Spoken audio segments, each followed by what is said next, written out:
Welcome to Powered by Magic, where we discuss topics surrounding magic and common. or not so common questions. Let's take this journey together. Hi, I'm Tatiana, And I'm Sylvia. and we are coming to you from Eugene, Oregon. We invite you to conjure up a broom and ride with us. How are you today? I'm doing great, thanks. I will share that my cat has been giving me problems, which you're familiar with. It's been almost as if he's eaten something again, but maybe not. We don't know. The verdict is out. So I've been going for weeks like that, over the holidays like that, not knowing. So I'm crossing my fingers that he didn't, and that, sadly, that it's a digestive issue. Not that I want that, but Yeah. if it is a digestive issue, it's going to be very expensive throughout his whole life because the food is outrageous in cost. Oh. We had the holidays, and that we took a break, which was nice. I needed a break. Yeah. I needed a break from editing more than anything. Oh, man. Then also my daughter was supposed to come over the holidays, but because of that big storm that hit the whole country, she couldn't make it. That was very disappointing. Yeah, I was just going to say, I know you were really, really bummed. I was. That was going to be a big deal for everybody to be together for Christmas. But it's better that she was safe, Yeah. And she wasn't stuck in an airport. They found out about 10 minutes prior to them leaving the house. So they got lucky, unlike so many people. And she's rescheduled to come out this next coming weekend, so that's exciting. Nice. At least I'll get to see her. I was hoping she would expand the amount of time she's coming, but unfortunately she didn't, so she's only going to be here for 3 days. Really, that I'm going to see her for 3 days. She's here for 5 with travel time. But at least, again, I'll get to see her. Yeah, it's better than nothing. How about you? Holidays, I had 3 Christmases this year. Wow. Yeah. Only one of them on actual Christmas. One of them was on Christmas Eve, so I guess that counts. But Depending how you celebrate, absolutely. That's when I celebrate. Yeah, 3 Christmases this year. The other thing I've been doing is me and my brother in Elder Scrolls Online just opened a guild, and we're going to have a lot of fun. It's a role play guild, and we've been enjoying setting it up because we have a house that's going to be our guild hall, and we've been setting it all up with all the decorations and everything. And Yeah, it sounds really cool. If I'm not mistaken, that's the one I've been kind of communicating with you on, maybe helping a little. yeah, Is that the right one? that is exactly the right one. Like, I can be really helpful in all of that, but I try. You did a great job for me the other day with helping create my character. I really appreciated that. Yay! All right. Oh, I was going to say, I have to just say, we got our drinks as we always get from our little Dutch Brothers place. Sylvia is kind enough to treat us with that each time we get together. And today I got one that was a mocha lavender. Ooh, it was very good. Freeze or Freeze, yeah. Freeze, because it has coffee. Oh, it is so good. So good. They always are good. I'm starting to get starting to get an idea of which drinks I like or don't like. Every now and then I'll try a new one, and this one's new. It's very good. So I just had to say that.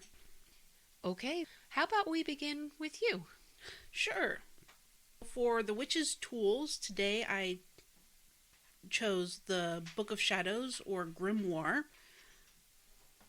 No, that's my cat doing something. What is she doing? She is behind your Treadmill. treadmill, yeah. Well, maybe she wants to get some exercise. She could use it. Anyway, continue. A Book of Shadows is a very useful part of a witch's tool set. If you've been with this spirituality, you probably have a good idea of what a Book of Shadows is, but we'll describe it for you just in case. It's used to document spells, ingredients, and the results from spells. It can be a sort of recipe book, a journal. A diary, yeah, kind of. Yeah. Or a combination of the two. It can also be for a whole coven, in which case there's often rules to what goes in it, or be for a solitary person. In this case, it's whatever the person wants in it. Alternatively, people have used their electronic devices to create their Book of Shadows. Yeah, when we first started with, when I started studying, and computers really weren't in the scene, it was considered maybe not the greatest idea to put your Book of Shadows or anything really into the computer. Yeah. Just for energy. And part of it being that there is energy held in the writing of the pen, the actual action of writing. And your own energy is going in because it's flowing through you and out your hand for putting out energy. Yeah. That was how it was originally. Obviously, things have changed since then because computers have become an integral part. Yeah, yeah. And I did see in at least one place that, they talked about the argument of creating with your own hand and writing it out not only puts your own energy into it, but also helps you remember it. That's true. The term Book of Shadows began to be used for the book with Gerald Gardner sometime in the late 1940s. And there's some theories as to how he began with calling it the Book of Shadows, but I figured I'd just kind of leave that out for now. Okay. Doreen Valiente, who was a high priestess of Gerald Gardner's coven in the 1950s, rewrote much of the first Book of Shadows after she criticized it, and Gerald Gardner challenged her to write a better one. But Book of Shadows is not the only word that can be used. Grimoire is another term, and much older. A grimoire originally comes from the French term grammaire, meaning a book written in Latin. In the 18th century, it became the name for magical books, and there's many famous grimoires. Testament of Solomon, Corpus Hermeticum, the Lesser Key of Solomon, and more. Often, a grimoire is a less personal, quote-unquote, recipe books type setup.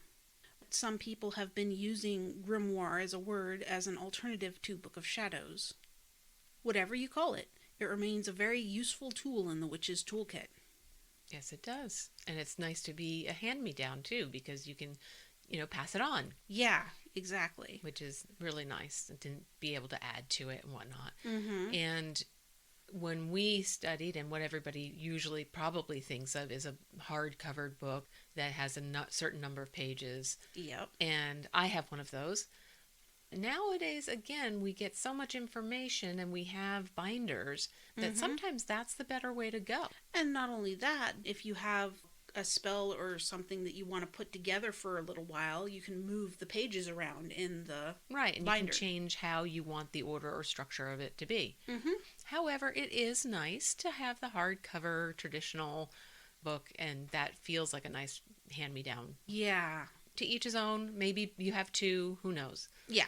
There was actually one person I was reading that had two. She had her travel grimoire or travel Book of Shadows, and then she had her home Book of Shadows, which had everything in it. Interesting. Yeah.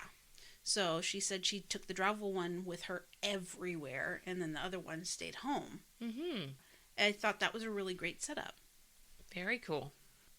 Shall we move on to Alison Balfour? Yes. Alison Balfour, also known as Margaret Balfour, is one of the most well-known and spoken about witches in Scottish history. She lived in the region of Stennis of the Orkney Islands. She and her family were persecuted for witchcraft according to the Scottish Witchcraft Act of 1563, in which witchcraft was punishable by death. How many times can I say witchcraft over and over until my tongue gets tied? Her trial was held in 1594, and she was found guilty and put to death. Of course. Surprise, surprise. Otherwise, she probably wouldn't be here in my little story. Yep. Once again, as so many times in the history of witchcraft trials of Scotland, if not all over Europe, this was due to the suspicion of some aristocracy plotting against another to orchestrate their demise. In this case, it was the second Earl of Orkney, Patrick Stewart, also known as Black Paddy, who believed that one or all of his younger brothers were behind a plot to kill him. In particular, John Stewart, Earl of Carrick.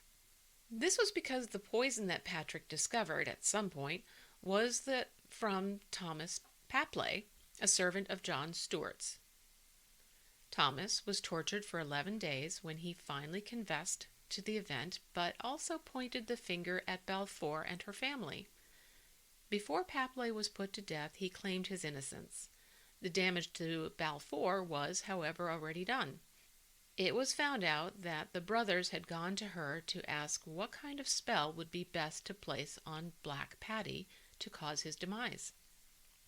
It is said that the first such meeting, and others, were in October of 1593. Whatever was or wasn't done, the ultimate outcome produced no results. It had no effect on Black Paddy. Balfour, her husband Taillefer, her son, and 7-year-old daughter were then moved to Kirkwall Castle in 1594. There, she and her family were subject to extreme torture for 2 days in order to get a confession from her. After her trial, they were all put to death by hanging, and their bodies were burned, but not before she retracted and vividly outlined the entirety of the torture she had endured. Oh my God, the whole family? The whole family, as far as I'm aware. Oh my God. Yeah, I'm pretty sure. Jeez. One such torture was that of a device which it was made of iron that would enclose her legs so it could be heated to scald her legs until she passed out. This was done multiple times. When she didn't give in, they took to her husband, and it's speculated that they used stones, which were 700 pounds, and placed them on him to quote-unquote press the body. Was that one big rock or like little rocks? They didn't say. I don't know. I can't imagine. Yeah, right? They then turned to her son and mutilated his legs by hammering them while strapped into an iron boot, which stretched from knee to ankle. Finally, they turned to her daughter and enacted the practice of pinnywinkles, also known as thumbscrews, which pulverized her fingers. Ugh. This is when Balfour conceded to their accusations. It was strongly implied that they would not be put to death if she admitted to the crime. Naturally, this was a lie. So many witches of the time had the trials carried out in St. Magnus Cathedral, where they were also kept for their interrogation and torture. This wasn't the case for Balfour. She was held in Kirkwall Castle. It is not clear where her torture was in fact carried out. Her interrogator was Henry Colville of Orfyre, a friend of Patrick Stewart and a minister. After being found guilty, they were taken to the Gallows Ha for their sentence to be performed, and this occurred on December 16th, 1594. That was, I think, what I liked about this, or if you can like anything about this, is that she outlined vividly what happened. Mm-hmm. And I think it's really important for us to have that information and remember that history. Yeah, exactly. That's terrible. Yeah, it is terrible. And I just don't quite understand how she was able to hold out through not only her husband to begin with, mm-hmm. which I can kind of sort of see, but then her son. And it wasn't until her daughter that she gave in. Yeah. I'm kind of confused about that. I'm sure she had her reasons. I don't blame her by any means. Yeah. But it just was interesting to me. It was just something that keeps popping in my head and thinking about it. Mm-hmm. So how about we move on to Mayan magic with Sylvia? This little history lesson should be prefaced with this. Some of what we know comes from the Spanish conquistadors, who, in their fervor to spread Christianity and probably get gold, tried to destroy the native religion of Central America. They did write down some of the native religion, but it was done through a purely Christian attitude. Oh, come on. Surprise, surprise. I know, right? Now, Mayan civilization started a little before 1000 BCE. Theirs was a religion of order and chaos. Order was health, normal cycles of nature, and chaos was famine and sickness. There was a reciprocal nature to the relationship of humans to the gods. Humans offered blood that the gods used, and then the gods gave back supernatural power in exchange. Very interesting. Right? We've all heard of the human sacrifice there, but there actually seems to be little evidence for it in the archaeological records. If there was human sacrifice, it was probably during warfare and in small amounts. There was also the less lethal and much more common bloodletting. This was done by rulers and their wives, as well as many others. It was a very common practice. There is one stone relief in which the wife of a ruler is pulling a thorned rope through her tongue. Ugh. Ugh. I can't imagine how painful that must have been. Ugh. Yeah, exactly. I mean, I hear about tongue piercings, but geez. Right? Ugh. The gods they had included Kukulkan, the feathered serpent, Chak, a rain god, Itzamna, creator of writing, Konichiaja, I know I said that wrong. I think it's like a ha or something like that. Mm-hmm. The sun god, Tezcatlipoca, the arch sorcerer, kind of the god of sorcerers, Yum Kash, the maize god, and Ixchel, goddess of childbirth, healing, and the moon. It's interesting to note that the gods all had two sides, the side of order when propitiated, and the side of chaos when not. Another point of Mayan magic was their calendar, and it was actually comprised of two calendars. One that had 365 days, the solar calendar, and one that had 360 days, a ceremonial calendar. Curious. Mm-hmm. Generally, about every 20 days, there was a ceremony held where there was dancing and religious happenings, also like bloodletting and that sort of thing. These two calendars were connected by 52-year cycles. Now, the end of the cycles were feared because it was seen as, at that point, anything could happen. There was no predictions to be made and such as that. Kind of like our Y2K or something? Yeah, pretty much. Mm-hmm. These days, like the day you were born on, was also used to divine the future of a person. Being born on a certain day could give you good fortune, or you could be predicted to be a bad person.